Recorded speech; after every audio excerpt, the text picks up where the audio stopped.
Welcome to the Mindful Healers podcast with Dr. Jessie Mahoney. And Dr. Ni-Cheng Liang. We are physicians and leaders who are also trained in coaching, yoga, mindfulness, and integrative medicine. We are also mothers, spouses, sisters, daughters, aunts, and friends.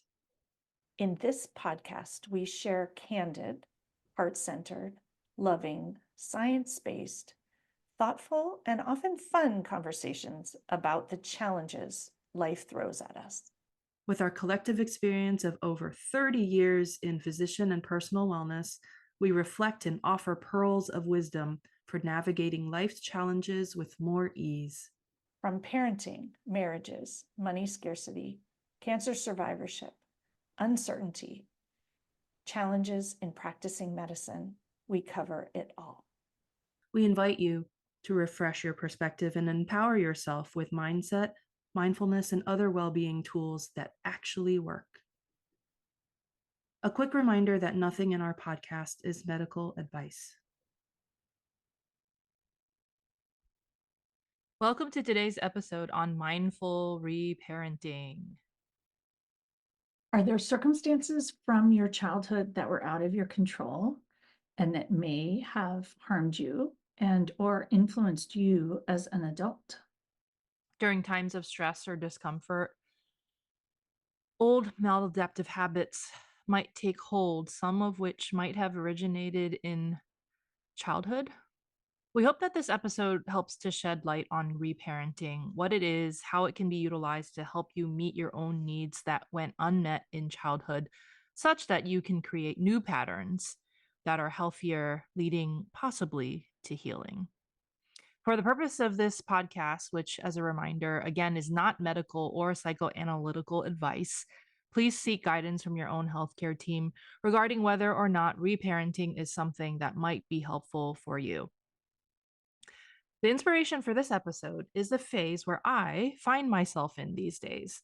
I've shared with you, dear listener, earlier on that I've been pulling back a lot from entrepreneurship, and I've also pulled back quite a bit from posting on social media, really to open up spaciousness for myself so I can be present for myself, my family, and friends. And honestly, I am relishing in it.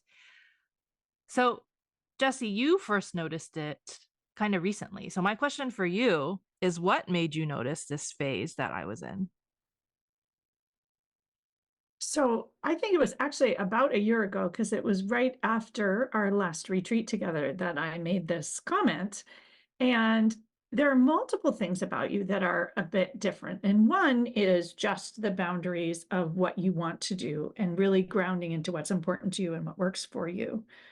But there's actually quite a softness in your decisions about those boundaries and what you're going to do. And in a space of sort of acceptance, and what I see is self-compassion and kindness to yourself. And the other thing that has been a remarkable shift, and not meant to be judgmental, just very noticeable, that I notice that you have much more trust in yourself, in your decisions, and trust that it will all work out. And you don't need to be in that sort of hypervigilant state of making sure things happen, and you don't have to be on it. You are letting things happen, not in a happening to you, but just you're going to float on the river and go with the current. And I know full well that raising children and being a mom, that involves a lot of rapids and rests and all kinds of things. So it's not that it's an easy journey, but you've really just decided to be in it rather than resisting it. You're just going to enjoy it. And as you mentioned, I think, make space for it. So it's a big difference, I think, than the way that we were trained to sort of jump into everything and be on it and make sure that this happens and make sure that that happens. Because your time with your kids isn't this sort of forced, I have to get it done. It's just, I want to spend time with them. I want to be there. I don't want to miss it. Not really even from a scarcity standpoint, more from a spending time on what matters.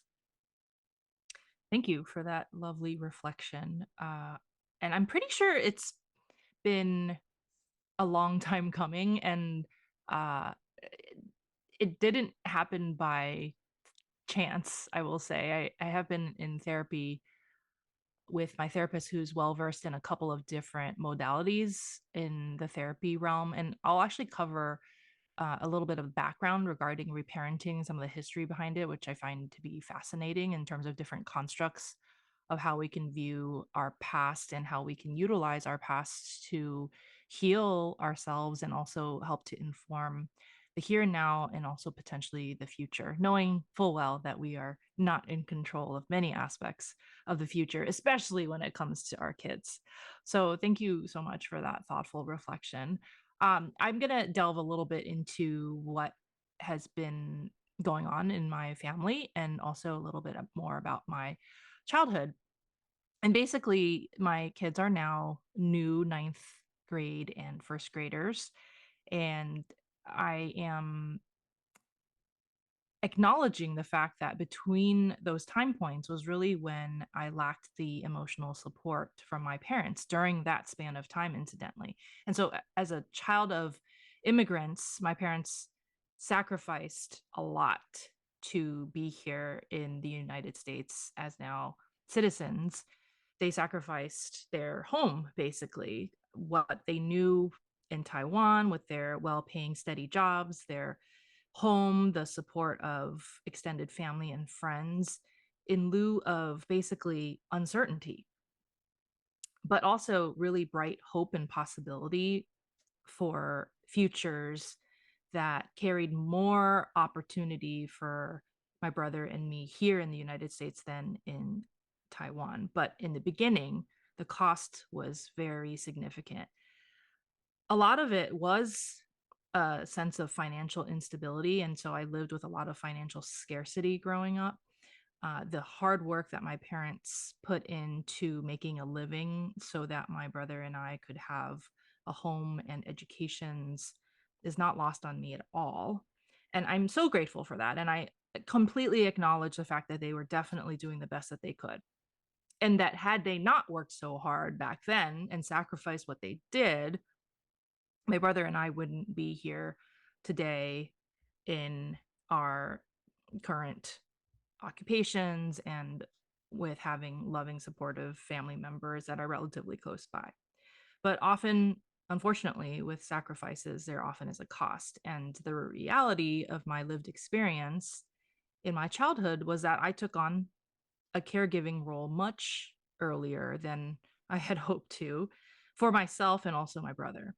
My brother's younger than me, so I kind of took on the big sister / motherly role.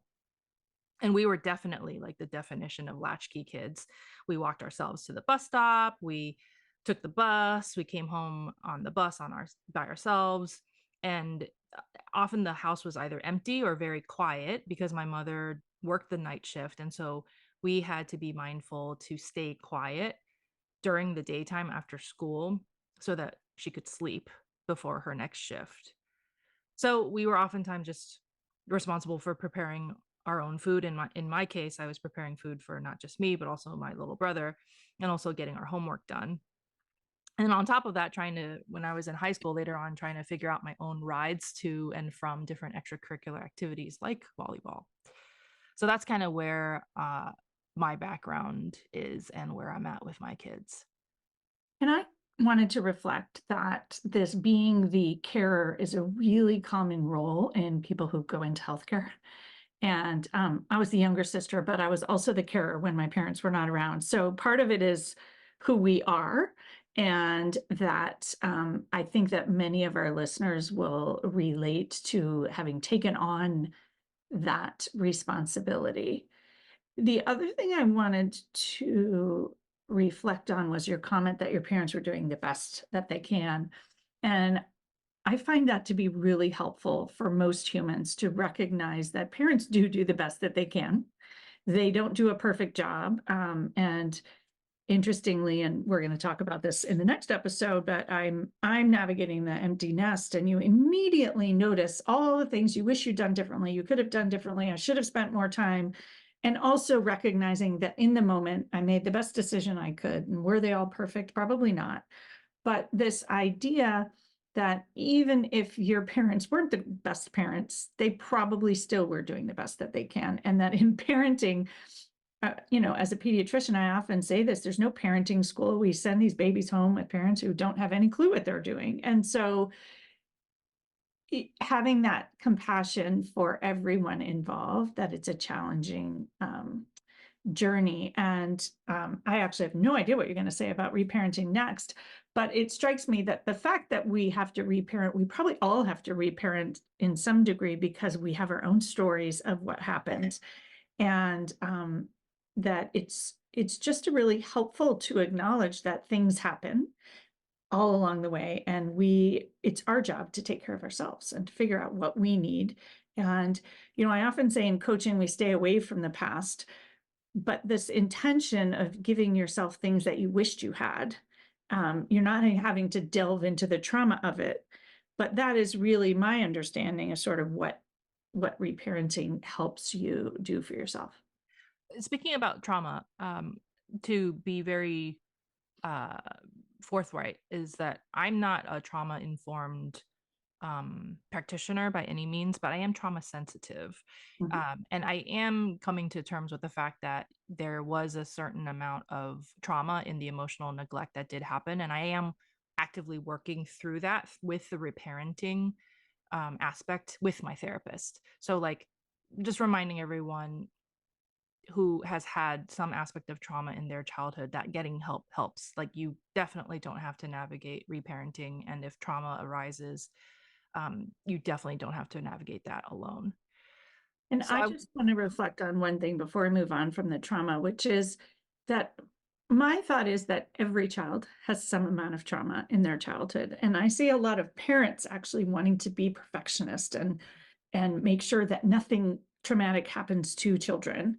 And I don't think that's possible, because I think the world is complex enough that we can't protect our children. And what we can do is fully 100%. So we can be there to help them navigate. And hopefully that is what we do as a parent.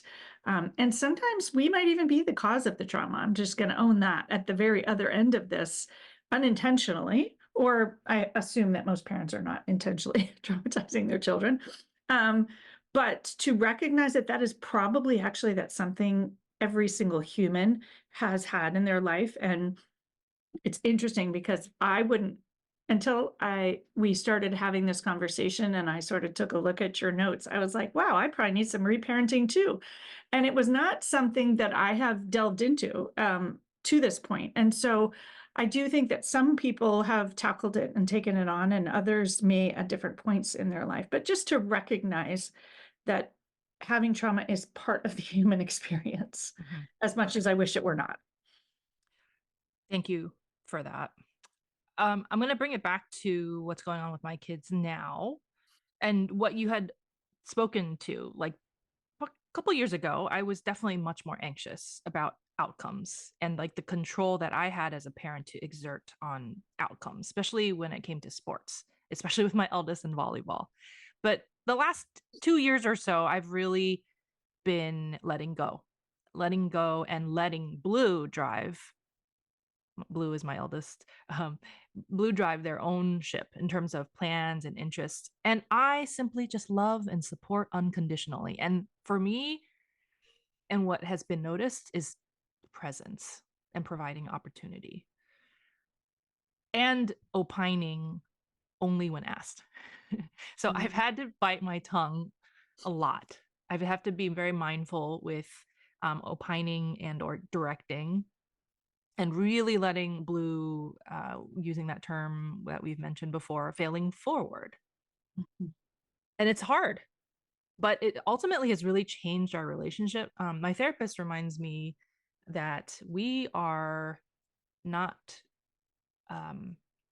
trying to take care of our children to keep them as children. We are trying to grow them into loving, independent adults that will eventually launch. And it's perfect timing because you, Jessie, are a pediatrician and you just launched your last child. So I think this dovetails very nicely with our next episode. And frankly, this relationship changing because of my letting go and my somewhat censorship of my more directing, wanting to control habits has been really helpful. And frankly, for my own mental health, for the better, because I'm relinquishing a lot of the control that I thought I had on those outcomes. So I'm also, to create the spaciousness, I'll give you, dear listener, who are, most of you are healthcare professionals, I purposefully creating my clinic schedule, and I'm changing it up creatively such that I can be present for as many of the school events that I want to be at. Not that I am putting pressure on myself, I have to be there for every single event, but what I can be there for and where I want to be there for. And also doing more of the school pickups, because I'm finding that it's the little things. It's that little time, even if we're not speaking, even just the presence of you being there for your child, catching whatever hot potato they're going to throw at you. That in and of itself is part of my reparenting, and also that love and unconditional support. You mentioned your latchkeyness, which was more of a thing when we were kids anyway. But that our parents, if you're more of a latchkey, your parents were not there for the little moments. And I do say, like teens, when you're in the car and you're trapped with them, that's when they send those hot potatoes and they ask questions. And so setting yourself up for more of those tiny moments strategically can be amazing. And kudos to you for rearranging your schedule. I think that many times in medicine, we think we can't rearrange our schedule. And yet, why not? We actually, in some ways, have a more flexible job than many other jobs. And so I think a lot of people feel guilty about that. And yet, perhaps it's actually a win-win-win for everybody. Yeah, absolutely. So in essence, I've become the parent that I needed when I was younger. Not the perfect parent that I needed when I was younger, but like a version of a parent that I needed when I was younger. And honestly, it's helping me heal very, very deeply, like from a very deep healing level, not just a band-aid, but like from the roots. And it's hard and it's uncomfortable, but it is so worthwhile and so, what's the word I'm looking for? I'm just filled with warmth and gratitude despite the difficulty. It's helped tremendously with my relationships with my kids, my husband, and then ultimately it's creating firmer boundaries and a healthier relationship with my own parents as well. That's beautiful. And I love that you specifically reflected on letting go and being present. Those mindfulness strategies, which I think you're not sort of thinking, oh, I'm going to implement mindfulness, but you're doing it naturally. You're making it a part of your life and a part of your relationships. And that has dramatically lessened your anxiety. Most of all, throughout all of this, and it's not like I'm like, okay, I have to do this, I have to do that in order to be this way. It's more allowing a flow to occur, and just staying present and aware and curious and dropping a lot of the judgment that I used to have for myself and my kids, frankly. And ultimately, I'm having so much fun. I'm having so much fun spending more time with them intentionally with my kids. And it turns out that when I spend more time with my kids, there's also more spaciousness to spend more time with myself too. And again, I just really want to shout out to my therapist who I've worked with for several years in navigating all of the reparenting opportunities, the easy and the hard, that have been arising. I also will say that I am very proud of a statement that came out of Blue's mouth just this morning, where I was joking in my head that I was going to post this in the Mindful Healthcare Collective as a post of present parent level unlocked, like achievement unlocked. So basically, Blue said to me, Mom, what's going on with your work schedule? Because you're like home like all the time. Yeah, they notice. And like there was, and the funny and also like kind of the sad thing was that like Blue thought something was wrong. She thought you'd been fired. Boy, she's here all the time. was like, what is going on with your work schedule? And so I simply, because I had taken most of last week off, simply to be present for the transition between summer and them going back to school. That was very intentional about, but I didn't necessarily tell my kids that was something I was doing. I was just there. Mhm, mhm. And so I've just consolidated my work week such that I can prioritize different transitional events like that. Um, but I thought that was just And really it reminds me of the importance of transitioning well, right? If you take that week when they're transitioning and you transition, your whole fall will likely be more smooth and in the flow. yeah, exactly. It's simply because you intentionally created the spaciousness.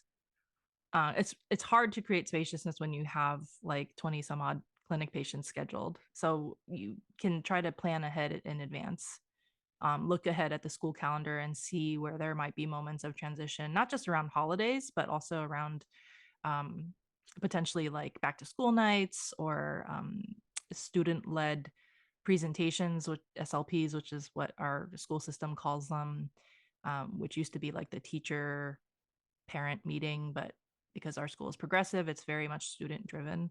So just thinking about times, looking ahead, that it is possible to create a healthcare professional schedule that is prioritized to what your needs are outside of your clinical job. Without guilt. Right.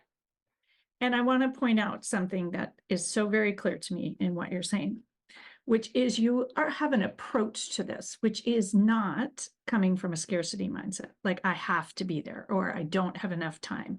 And it's not coming from catastrophizing, like if I'm not at the back to school nights, I won't know what's going on and what will happen. It's not, it strikes me, there's no sort of anxiety about it. It's very much, I want to be there. These are the things I'd like to take part in. And point of fact, you might be around a lot more this year and decide next year that you don't actually want to be at as many games, or you want to give Blue more space, or I think that the other piece about this that's so important is allowing yourself the flexibility to undulate with their needs and your needs at different times. And I'm sensing that this is much more of a responsive, potentially intentional approach to this moment in time that you would and could change, because it's not coming from this not enough space or fear or anxiety space. It's coming from a purposeful desire to have something. And I'm really curious what that is. I think it's a space to do what it is that I love doing, and that, to your point, can change moment to moment. So Yeah. I think honoring that and dropping the guilt with regards to it. So You I also want mentioned one other thing, which is you're not attached to the outcome. You're just trying it. yeah, exactly. Like I'm living for this moment and this next moment, like Mhm. not that far in the future, really. So yeah, here for it. Hashtag here for it. Yeah. And I will say, as someone who is on the other side of it, that I think if anyone were to wish they had done more of something with their kids, it would just be present. And that I think we get so caught up in the end product and the outcome and where they go to college, and even their own desire, perhaps, to succeed at something, because it's a societal pressure. And so you modeling that I can just be here too, and you can be here, and this is more about what we're doing than any future goal, can be a really powerful lesson. So let's talk about the term reparenting. I'm going to post a link to a great article I found from Very Well Mind. And so, reparenting, by definition, is when an adult meets their own needs that went unmet in childhood. So, some of the categories include affection, security, routines and structure, emotional regulation, and compassion. And so, inevitably, many, if not all of us, have had some education on learning unhealthy patterns involving communication or how we view ourselves, setting or not setting boundaries, and relationships. And reparenting technically is part of therapy, and it involves learning new adaptive ways of being with ourselves and others, as well as the unlearning, the very intentional unlearning, the recognition of needing to unlearn the maladaptive ways of living, which, back in childhood for me, they were very much survival strategies, coming from like a scarcity mindset back then. And so there's actually quite a bit of history regarding this term self-reparenting. The concept was developed in the 1970s by Dr. Muriel James, who was a therapist who practiced something called transactional analysis. And so this framework of transactional analysis sets it up such that we as a human individual operate in 3 different ego states: parent, adult, and child. And a lot of what we learn as children is from our parents, of course. And that often influences those states, those ego states, as well as thoughts and behaviors as adults. So self-reparenting then involves intentional work, like with a therapist, which is the preferable way to do this work because it's hard and stuff can come up, like I just mentioned, to really explore and clarify different hurtful and maladaptive patterns that might benefit from reparenting, from making new neural networks, for making new habits. Also, the therapist can help with pacing, because you don't want to just delve right in and try to muscle your way through reparenting. That's like a lot of suffering that could potentially happen. And you want to, at the crux of this all, be really self-compassionate in this journey, as well as, of course, navigating challenges that inevitably come up. So through self-reparenting, you can change unhealthy responses like a negative inner dialogue. None of us have that, right, Jessie? Nope. That we've learned from our parent or caregiver or our medical training, and replace it with healthier responses and a healthier inner dialogue. And so some of the purported benefits of reparenting, self-reparenting, I should say, include a healthier way of processing our emotions, setting stronger boundaries, viewing ourselves and others in a more positive light, creating healthier relationships, and strengthening our own communication skills. And so the tips that I'm going to provide are outlined in the article, but what do you know? These tips are things that we have talked about for basically almost every podcast episode that we have ever recorded, Yep. and many of which are the foundations of mindfulness. Look at that. So, one of the tips in the reparenting journey is to stay curious. Like mindfulness. If you have a mindfulness practice, if you want to develop one, like definitely jump in. That is going to help harness your ability to stay curious in the moment. And one other important aspect, not just to stay curious, but also to be open to learning, asking about the why and the how. So taking it even just from curiosity, but also being open to learning. And then hand to heart, Jessie's favorite, hand to hearts, lots and lots of self-compassion for this journey. And then practicing patience, what you practice grows. So practicing mindfulness helps you to grow your mindfulness muscle. Practicing patience helps you to grow patience. And then being intentional. What are your thoughts about all of those foundations that I just mentioned as tips? They're fabulous. And very familiar. I'm very familiar, and it strikes me particularly the patience one, that I think I can see those of us high achievers setting an agenda to reparent ourselves and get that done with, so we can get on to the, the real part of parenting. And my thought is that is the real part of parenting, and that it's really this idea of being present. And so that is the most important thing. We talk about parent with presence. Well, that's really what this is all about. And so mindful parenting is practicing patience and showing up with self-compassion. And so whether you want to call it reparenting, whether you want to call it, it's interesting, intentional parenting, mindful parenting, it's really the approach and attitude that you're bringing to it. And especially the compassion, kindness, hand to heart. One that you didn't mention, which I feel is just, I'm called to mention here is the pause, like to pause and choose how you want to respond. And that is the be intentional, but pausing so you can be intentional rather than reacting. So I'm going to also mention just two things that I just thought about that hopefully in some way summarizes a lot of what we just talked about, is that ultimately presence is the ultimate present. And I love puns and playing with words and homonyms. And also that the journey truly is the destination. And I think in no more important space than parenting, because it's really not the product. It's not the end product, because it's a journey of parenting for your whole life. And we still are parenting adult children in a bit of a different way. So again, if you're interested in pursuing reparenting as part of your healing journey, please seek out your healthcare professional for further guidance. And as always, we'd like to close our podcast with some reflection questions. So thinking back to your own childhood, what aspects would you like to potentially work on reparenting? Does it have to do with communication, relationships, self-talk?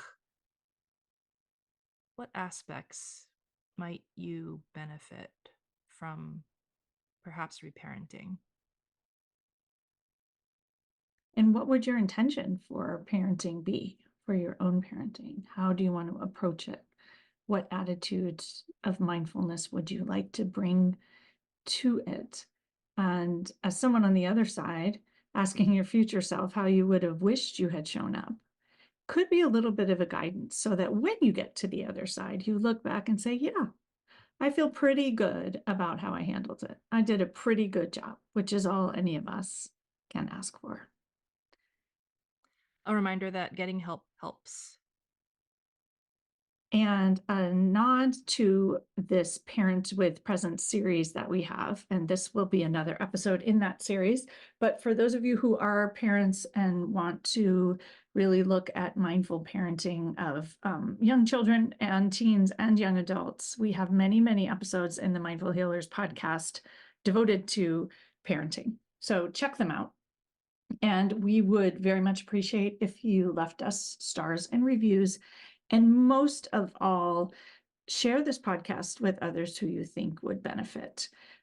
We can't reach as many people unless you help us. And so getting help helps. So we're asking for your help. And we also encourage you to join us for a retreat or coaching. We know that when you actually engage with this work is where things change, and that you can have an understanding of mindfulness and an understanding of reparenting, for example. But when you engage in mindfulness and coaching work is where things really do actually change. And I have also heard from many that when they have been on a retreat or when they have done coaching, when they listen to the podcast, it has a whole new meaning, and it really impacts their lives in a very different way. And so I encourage you to gift yourself that state of being, and that then this listening will be even more powerful in changing your life to a place where you would like to have it be. Thanks so much for listening today, and we will see you next time. Thanks so much for joining us. We encourage you to dive into the show notes for each episode for more learnings and resources. We also invite you to take a listen to the many other Mindful Healers podcast episodes, and please share the podcast far and wide with colleagues, friends, and family. If our message and approach resonate with you, we would love to work with you. When you listen to a podcast, you consume information, but when you work with us, you can actually practice and change. We offer coaching and mindfulness experiences, talks, workshops, retreats, and more. Connect with us at themindfulhealerspodcast.com. The content of this podcast is not medical or life advice. we invite you to participate in the mindful moments we offer at the end of most of our podcasts, but please only do so safely.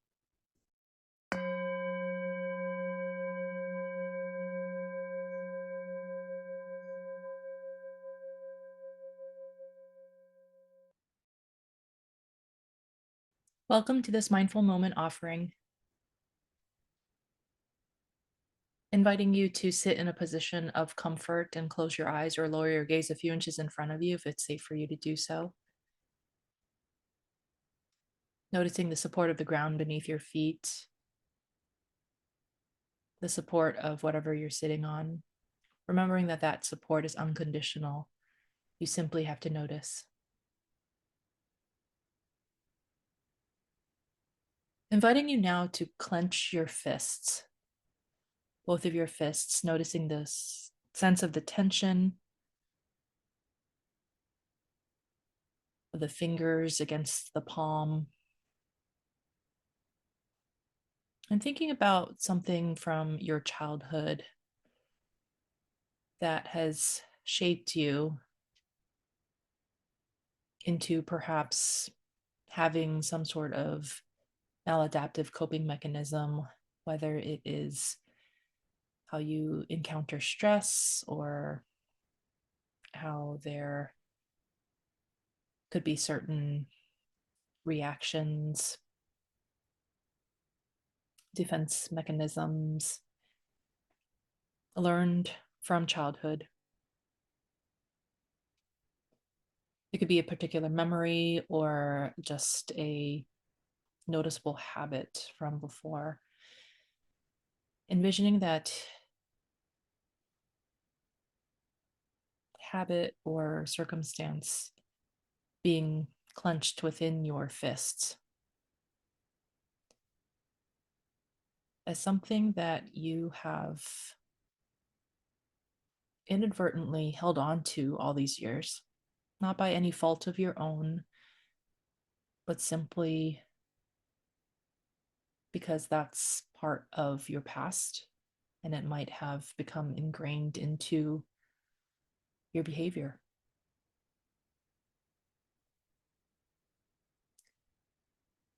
Noticing that you're intentionally clenching and clasping, grasping on to this. Noticing the tension and the pressure of doing this. And now choosing intentionally to slowly open your palms back up so that your palms are wide open, releasing that circumstance, that habit, that maladaptive coping mechanism that was learned and perhaps needed for your survival. But now intentionally choosing to let it breathe, have space.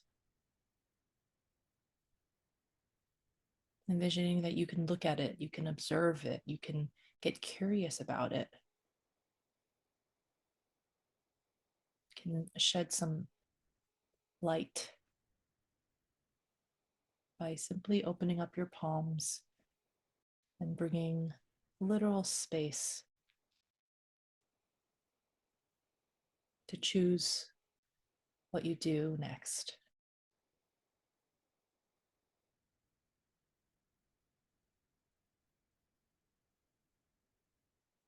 And as you're ready, bringing your hands back into a position of comfort in your lap. Noticing what's arising for you, any thoughts, emotions, or body sensations after practicing that exercise.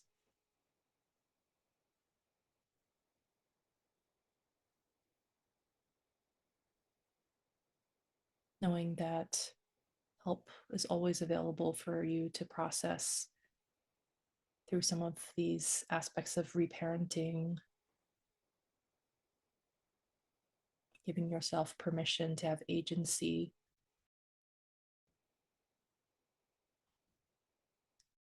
over who you are and what you do here and now. Thanks so much for practicing with me.